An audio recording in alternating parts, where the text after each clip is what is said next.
All right, shalom, shalom. It's your brother Wild Rum. You're back with another lesson, Lord willing, to be edifying. I want to start by giving all praise, honor, and glory to Yahweh, Bahashem, Yahweh Shah, Bahashem, Waha, Rakak, Wadash, Barakatha Yahweh, Barakatha Yahweh Shah.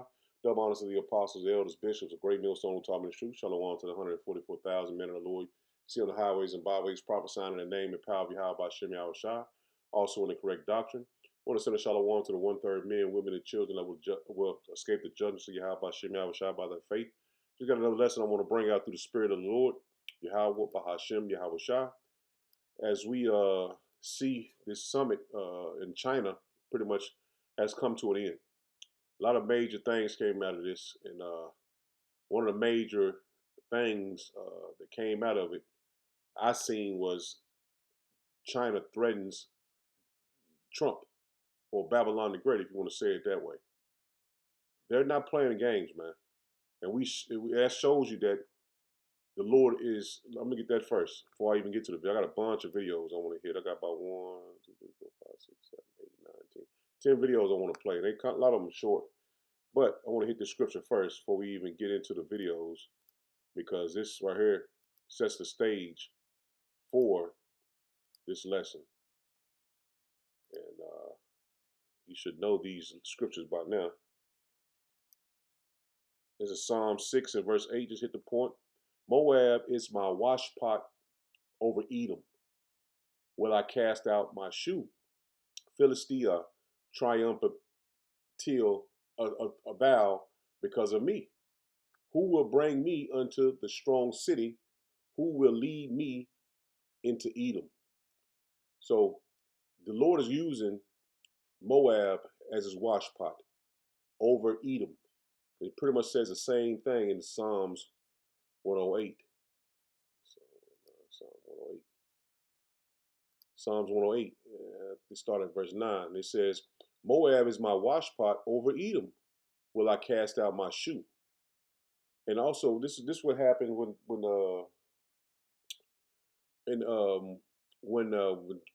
George Bush, this is off the subject, but when George Bush went to, I think it was Iraq or somewhere over in the Middle East, and they threw a shoe at him. That's an ancient custom. Matter of fact, let's get that real quick, and then we get to these videos. The custom of throwing a shoe. Let's put this here.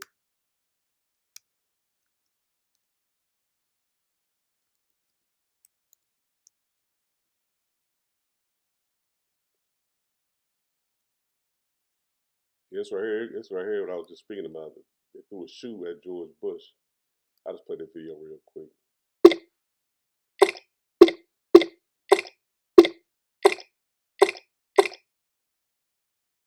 Ashley Outlet's Memorial Day sale is going on now. Score summer hot buys starting at just $2.40.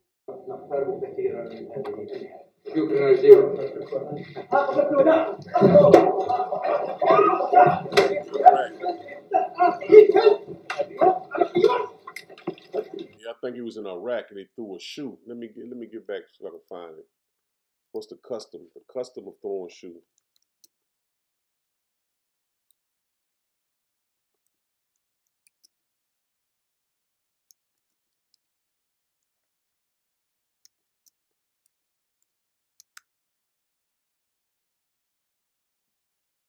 Let's see, just put it in the middle.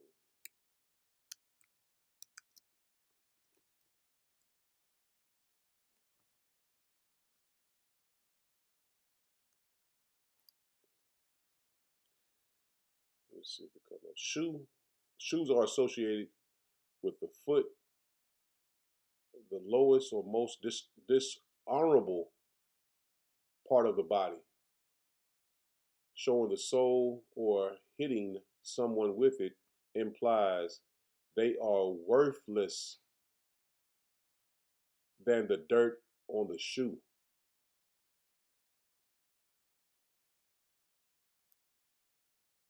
So you see that this is all prophecy, man. It says in many Arabian cultures, shoes are seen as unclean, and it particularly insulting to throw one at another person. So you see, this is a custom they have and what they think And right here it says, in the Middle East, it is a traditionally considered highly insulting to hit someone with the bottom of a shoe, which is considered dirty. Now, like I said, Psalm 60 and Psalms 108 pretty much say the same exact thing. One more time, it says, Moab is my washpot over Edom. Will I cast out my shoe? Over Philistia will I triumph.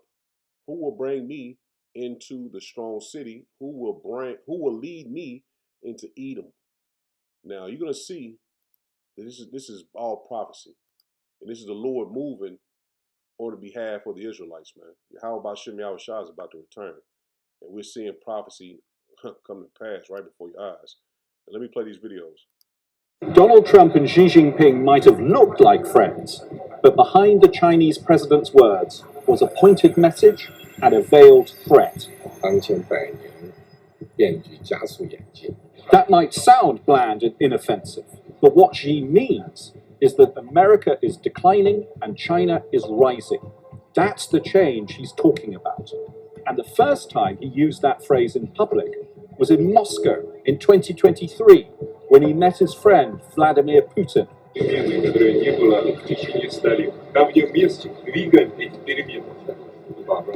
For Xi to have repeated this message, which effectively means I'm rising and you're falling, directly to the President of the United States, was a sign of confidence, even arrogance. And Xi went further by using the word accelerating. What he meant was that under your leadership, Donald Trump, America's decline is speeding up, and so is China's rise. And then came the coded threat. 中美两国能不能跨越所谓的修昔底德陷阱? That phrase, Thucydides' trap, was invented by a Harvard historian, Graham Allison, to describe how established hegemons have often gone to war against rising powers, just as the Greek historian Thucydides described how Athens and Sparta waged the Peloponnesian Wars of the 5th century BC. What Xi meant was, the way to escape that trap is don't resist China's rise. If you oppose China, you risk conflict. To avoid this, you must accept the changes unseen in a century. So Xi was effectively telling Trump, live with China's rise and America's decline. That was his stark message for the established superpower. That's blunt. He told him to his face, you have to deal with us rising and your fall. So they showed you that the Lord is not playing, man. And we know that Moab is not going to be the next superpower. But they are in power to bring down Edom over Edom.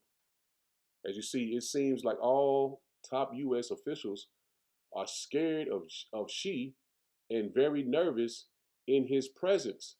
Just observe the U.S. Secretary of Defense. He is literally sweating. Now, you know who Hegseth is. That's him right here. Now, see how he comes down, man. You can just check their body language. I'm not gonna let the music play because look at Rubio blinking.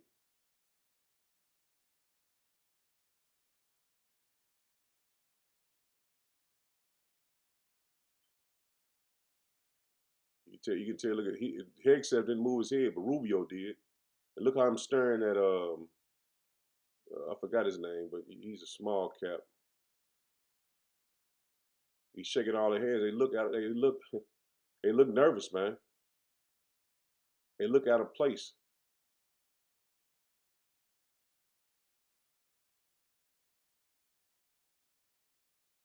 But it shows you that the Lord is moving, man.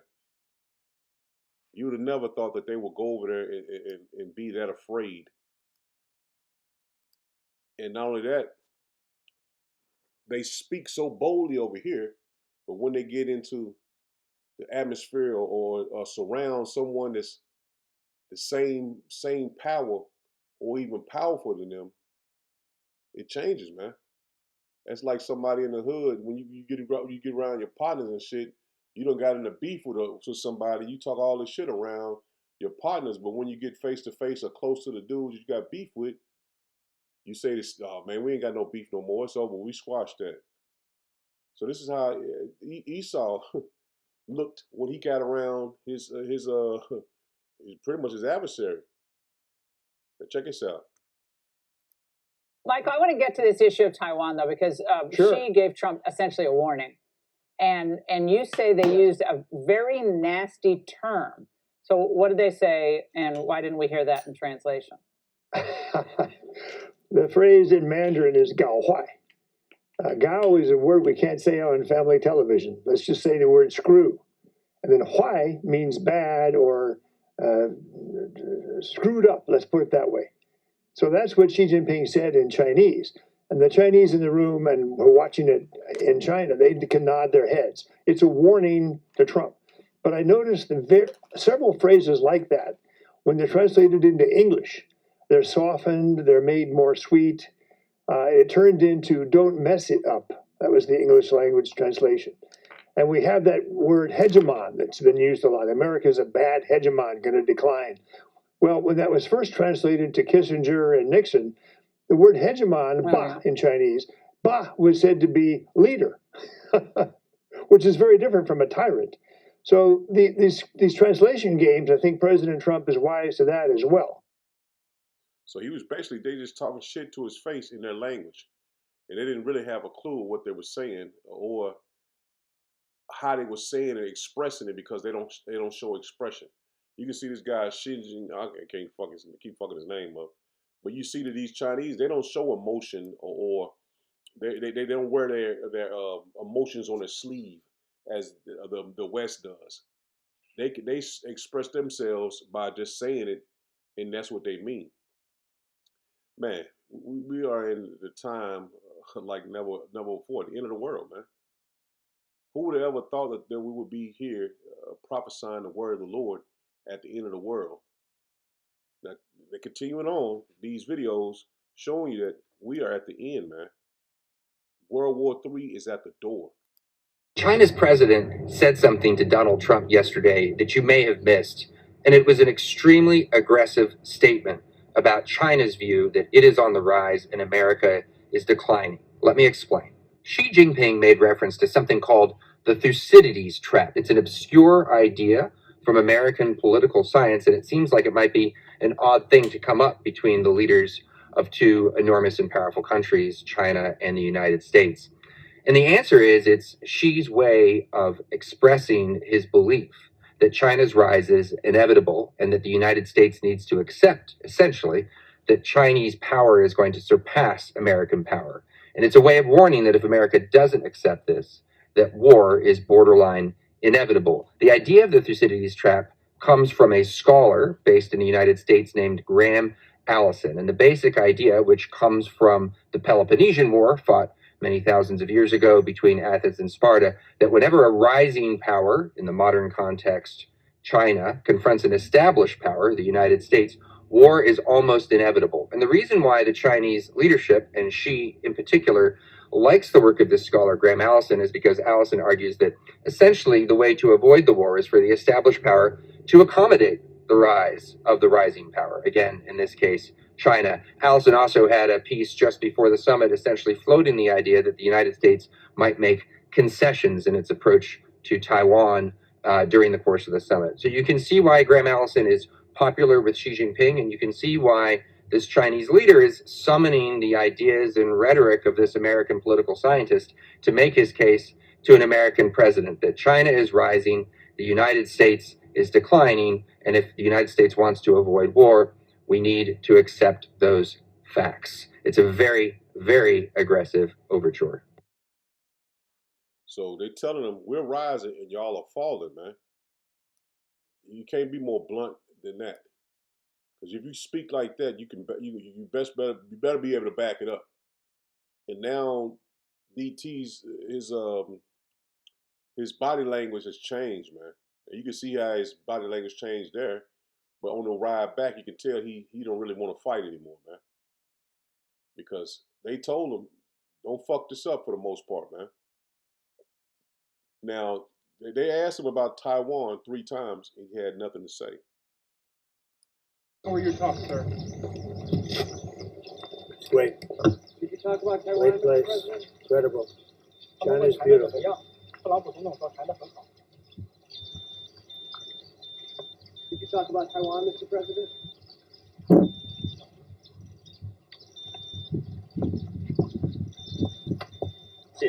Thank you. Thank you very much. Mr. President, did you talk about Taiwan? Thank you, press. Thank you, press. Thank you, press.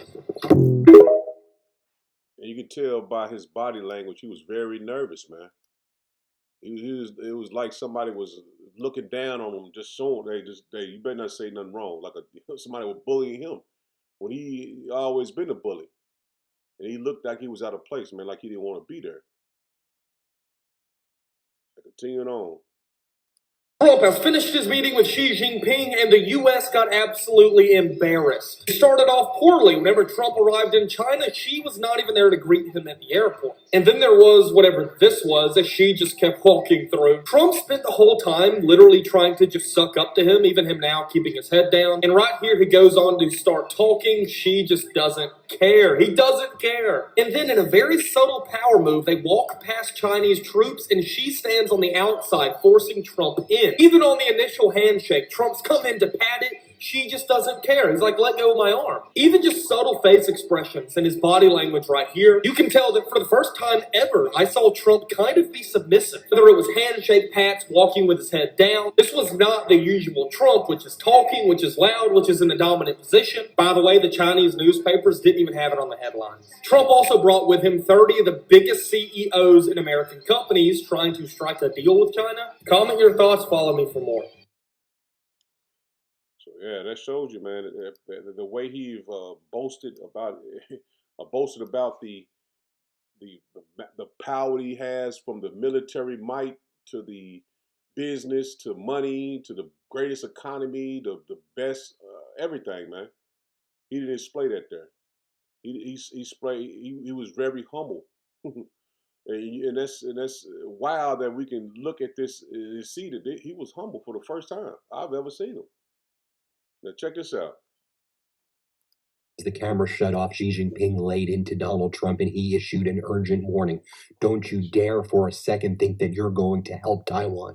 You understand, Donald? Xi Jinping said there will be a collision or even major clashes if you continue down a path to support Taiwan. If you mishandle this even a little bit, you're over, Donald Trump. Now, Xi Jinping said that the U.S. needs to immediately clarify that Washington does not support any Taiwanese independence. And Xi Jinping says, put it on the record, if you're coming here to try to get us to help you get a bailout when it comes to the Strait of Hormuz, if you're coming here to get a bailout to try to get the rare earths that you need now that your munitions are totally depleted, if you're trying to come here for a bailout for all of your CEOs to manipulate the market, if you want us to help you out, you need to make it very clear, Donald, that you have no further support of Taiwan. Folks, we knew that this moment was always coming, and after Xi Jinping delivered this warning to Donald Trump looked like he saw a ghost. Donald Trump and Xi Jinping were outside in front of cameras a second time, and again, Donald Trump looked like he saw a ghost as members of the press were trying to ask him questions, and all he could say is, China is beautiful. China is beautiful. It was really strange, really frightening to watch. Here, play this clip. How were your talks, sir? It's great. Did you talk about Taiwan, Great place. Mr. President? Incredible. China's beautiful. 特朗普总统说谈得很好。Did you talk about Taiwan, Mr. President?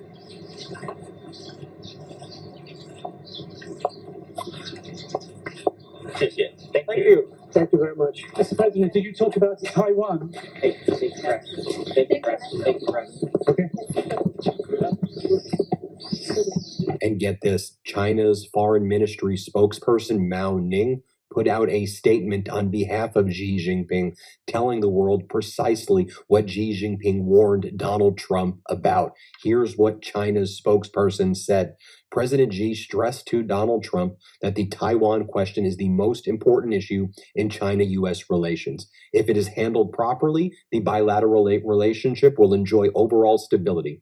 Otherwise, the two countries will have clashes and even conflicts, putting the entire relationship in great jeopardy. Taiwan independence and cross-strait peace are irreconcilable as fire and water. Safeguarding peace and stability across the Taiwan Strait is the biggest common denominator between China and the US. Folks, this is exactly what we predicted was going to happen, and you have Xi Jinping dropping the hammer, putting the screws into Donald Trump right now, and you saw how weak Donald Trump is responding. It is so pathetic to watch. Now, Xi Jinping has been setting the tone and terms of this meeting from the jump. Earlier yesterday, we learned that Chinese companies were discussing not so secretly selling weapons to Iran through third countries to try to hide the shipments, but China wanted this story leaked, to be clear. While the story says this is coming from U.S. intelligence, because U.S. intelligence is also trying to say, hey, Donald, you may want to pay attention to what the hell is happening. China doesn't care that the U.S. knows it. And look, Foreign Minister Araghchi of Iran was there in China less than a week ago talking about how China was supporting Iran militarily, politically, diplomatically. So now U.S. officials are unsure whether any of the weapons were actually delivered or not delivered, although it does appear that the MANPADS, the portable anti-aircraft missiles, that's what could have been used as delivered by China to Iran to shoot down the F-15E that was over Iran. U.S. intelligence previously suggested. Yeah, they're not hiding that they are back in Iran because they're getting all their oil from them. And they didn't speak a whole lot on CNN, but they told them that we want to continue to buy our oil from Iran. And this is what is part of the NWO. They have to get China on board to be a part of it. And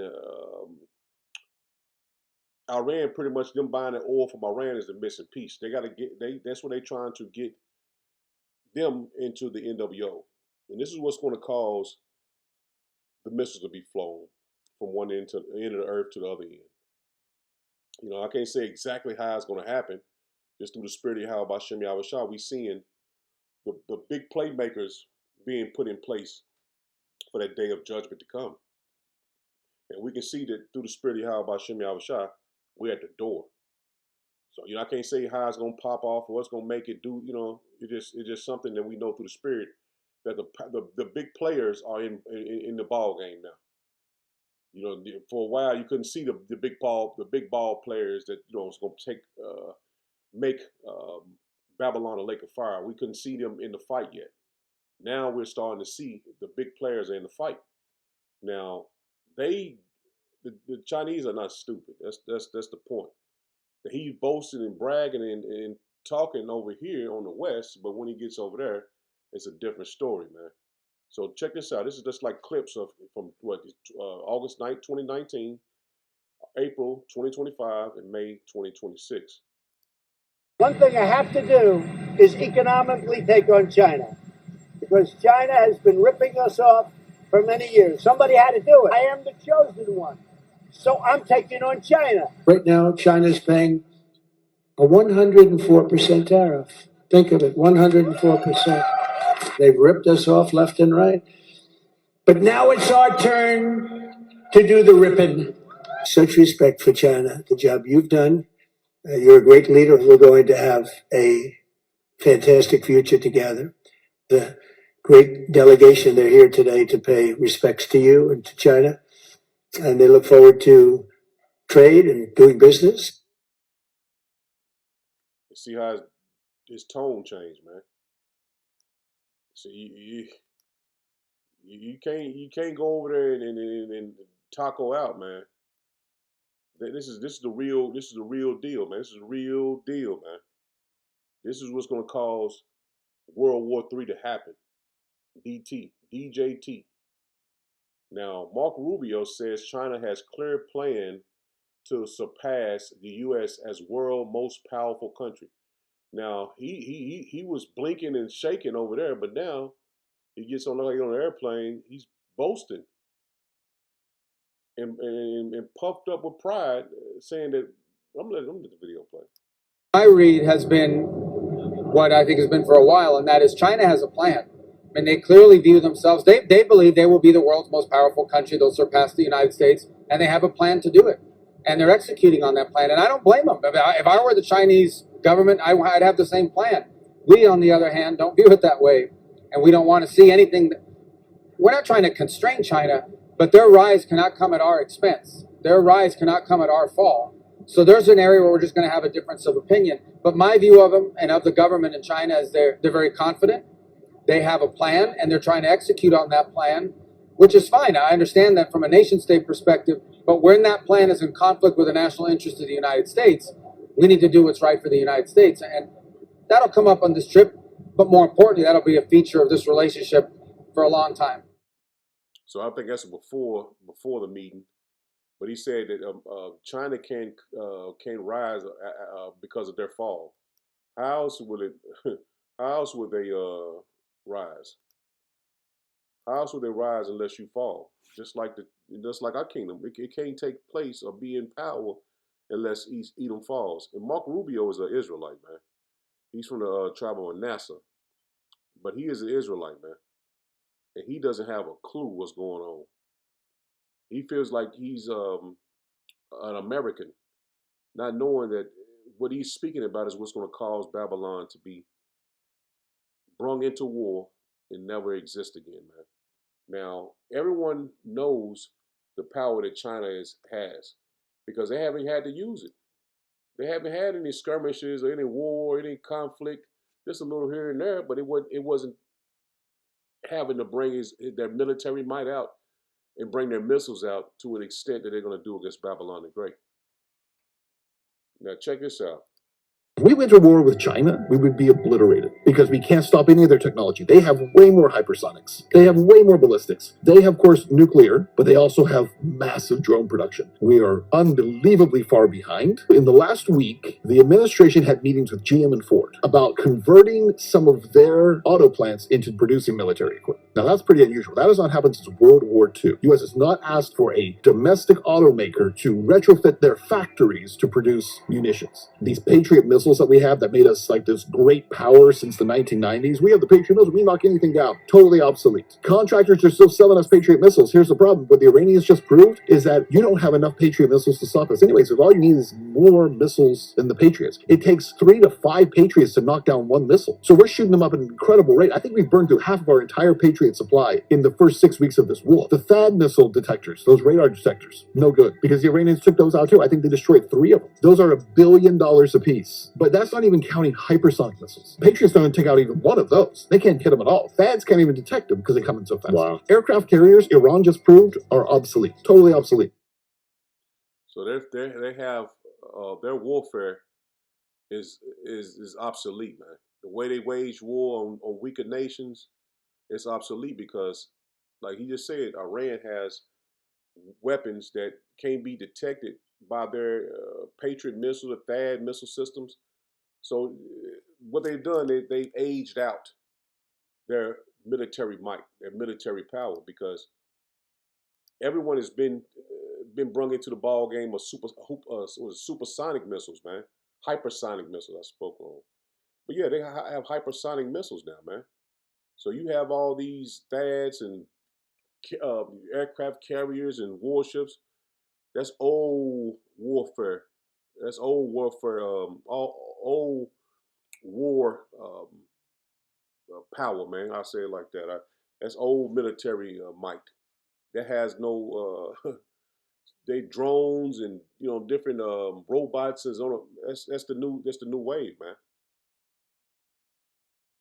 I just want to hit a couple scriptures since I had so many videos. This is Jeremiah 50 and verse 41. It says, "Behold, a people shall come from the north, and a great nation and many kings shall be raised up from the coast of the earth." And it's finna get bad, man. You just tell through the spirit of Yahweh Shem Yahweh, the Lord is moving this place to utter destruction, man.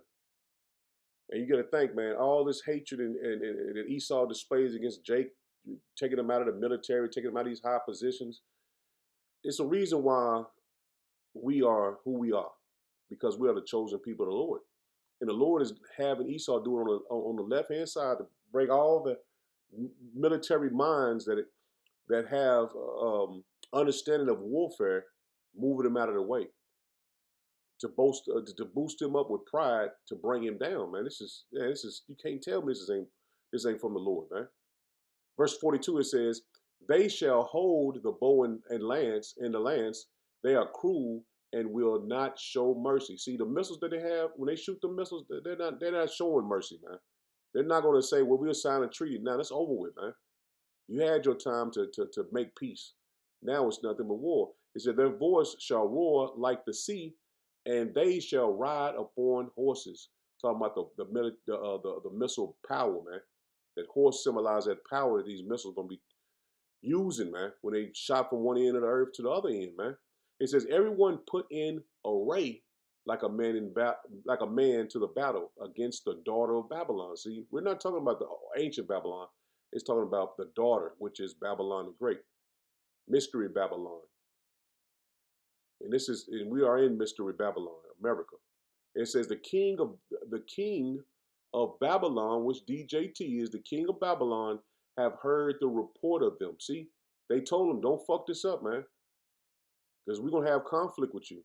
It says the king of Babylon have heard the report of them, and his hands wax feeble. See, he's going to be terrified, man. Anguish took hold of him and prayings as a woman in travail. See, those missiles that you just seen a glimpse that he said that China would destroy us because they have missiles and technology that is far beyond Babylon the Great, man. Even though DJT said, "Oh, we got this, we got that, we got the best of this, we got the best of that," you're depleted, man. All those weapons that you had is gone, man.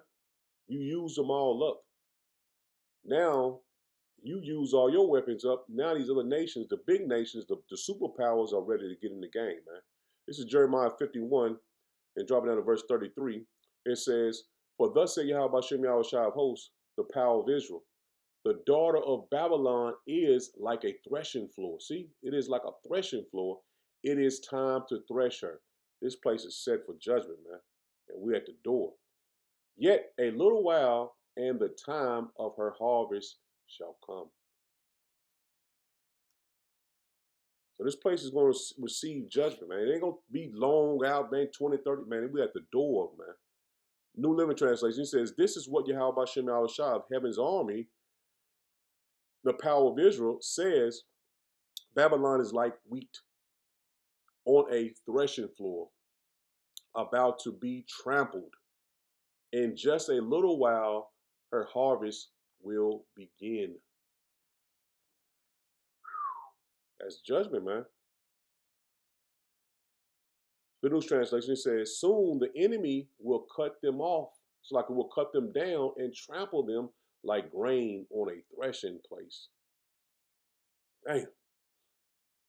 I'll be Yahweh Shem Yahushua Almighty, the power of Israel, have spoken. This is what the Lord just said, man. It said you ain't taking our word for it. We're listening to what the Lord says. This is what the Lord is speaking, man. Because this place is soon to turn into night, man. And this is what we've been warning our people to repent to the Lord, man. Because right now you have an opportunity to repent. But we're very close to the door closing to repentance. This is, I'm going to start at verse 6. This is Isaiah 21 and verse 6. It says, "For thus say Yahweh Shem Yahushua, for thus say Yahweh Shem Yahushua, said unto me, Go, set a watchman, let him declare what he seeth." And we are the watchmen speaking on what we're seeing and bringing it out for you to understand and know what times we're in. It says, "And he saw a chariot with a couple of horsemen, a chariot of asses, and a chariot of camels. And he hearkened diligently with much heed." And this is talking about the war, World War III, the Battle of Armageddon. It says, "And he cried, A lion, my Lord, I stand continually upon the watchtower in the daytime," before the fighting, before the judgment comes, "and I am set in my ward whole nights." So the night is going to symbolize judgment, man. Calamity, destruction. Continuing on, it says, "And behold, here comes a chariot of men with a couple of horsemen. And he answered and said, Babylon is fallen, and all the graven images and her gods he have broken unto the ground. And see, the witchcraft that they was using by going and showing their military might and their power against these nations, that's gone, man. The gods that they've been worshiping and pretty much been putting all over the earth has been taken away from them, man. That witchcraft, the power that they possessed for so long is gone, man. Verse 10, it says, Oh, my threshing, see, oh, my threshing and the corn of my floor, that which I have heard of Yahweh Bashem Yahushua of hosts, the power of Israel, have I declared unto you. The time of harvest. As you see, prophesy against Edom. The burden of Duma, he calleth to me out of Seir. Watchmen, what of the night? See, what of the night? The time of calamity, the time of judgment. Watchmen, what of the night? See, we see it coming. We are speaking through the spirit and power of Yahweh Shem Yahushua of the judgment that's coming to Babylon the Great, man. The watchman said, the morning cometh, and also the night. If ye will inquire ye, return come. So that night is coming, man. The day of doom, the day of destruction, the day of judgment is coming, man. And we're seeing it plain as day that we're at the door of this man's judgment, man. Joel 3 in verse 13, it says, Put ye in the sickle, for the harvest is ripe. Didn't we just read that? The harvest is ripe. Come, get you down, for the press is fat, for the press is full, Slaki, and the fats overflow, for their wickedness is great. Multitude in the valley of decision. See, DT is going to have to make a decision if he's going to go back into Iran. And he doesn't want to. As he came back from China, you can tell that he don't want to go and fight. He said something about the war is over, 95,000 miles away. And we don't need, he said, I forgot his word, and he said, but he was pretty much saying that we don't got anything to do with that over there for the most part. But we know that the least of the flock shall draw them out. And he said also, if he asked him when he was on a plane coming back, he was like, are you going to protect Taiwan? He said, I ain't gonna say nothing about it right now, because the only person who can make that decision is me. So a decision's got to be made, man. Big decisions got to be made very soon. 14, it says, multitude in the valley of decision, for the day of Yahweh Bashem Yahushua is near, in the valley of decision, man. So any move that Esau makes is going to be to his demise, his destruction. The sun and the moon shall be darkened. See, the nighttime is coming, man. The night. It says, shall be darkened, and the stars shall withdraw their shining. Yahweh Bashem Yahushua also shall roar out of Zion and utter his voice from Jerusalem.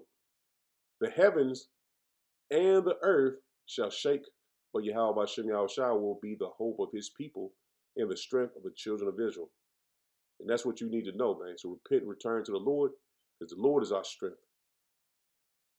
The Lord is our strength. So I'm in it there, Lord, windows edifying. Shalom. Shalom.